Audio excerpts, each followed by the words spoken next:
நினச்சிலங்க அந்த பொண்ணு பாவங்க.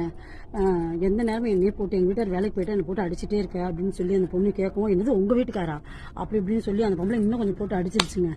ஐயோ செம்மையாக அடி வாங்கிட்டு அந்த பொண்ணு வீட்டை விட்டே போயிடுச்சு. அவங்க அம்மாட்ட போய் அழுவுது, என்னை எந்த நேரம் போட்டு அந்த அம்மா அடிச்சுட்டே இருக்காங்க, என்னால் அந்த வீட்டில் இருக்க முடியல, அது ஒரு பிள்ளைய ஒன்று பெற்று வச்சுட்டு என்னை படாத பாடுபடுத்துது, இனிமேல் அந்த அம்மா கூட என்னால் வாழவே முடியாது, அந்த வீட்டில் இருக்கவும் முடியாது அப்படின்னு சொல்லிட்டு அந்த பொண்ணு போய் வீட்டில் போய் அழுதுச்சுங்க.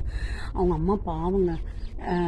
எங்கள் மாமியார்ட்ட போய் அவங்க அம்மா போய் அழுகுறாங்க, என் பொண்ணை அவங்க நம்பி தானே கொடுத்தோம், எல்லாம் அவங்க சொந்த பந்தம்லாம் சந்தோஷமாக ஏற்றுக்கிட்டு தானே கல்யாணம் பண்ணிங்க, இப்படி என் பொண்ணு வாழ மாட்டேன்னு சொல்லிட்டு வந்து அழுகுது, இதுக்கு என்ன வழி அப்படின்னு சொன்னாங்க. எங்கள் மாமியாருக்கு செம்ம கோவம் வந்துருச்சுங்க.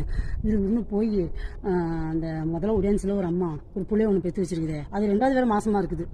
அது என்ன பண்ணுச்சு, எங்கள் மாமியார் சொல்லிச்சு, உனக்கு ஏண்டி அவன் நாங்களா பார்த்துக்க நிம்மதியாக இருக்கட்டும், என் பையன் தானே கட்டி வச்சோம், இந்த மாதிரி கொடுமை பண்ணுறேடி, புதுசாக என் பையன் வீடு கட்டி இந்த மாதிரி ஒரு நல்ல ஒரு பொண்ணோட வாழ முடியலையே அப்படின்னு நினச்சி எங்கள் மாமியார்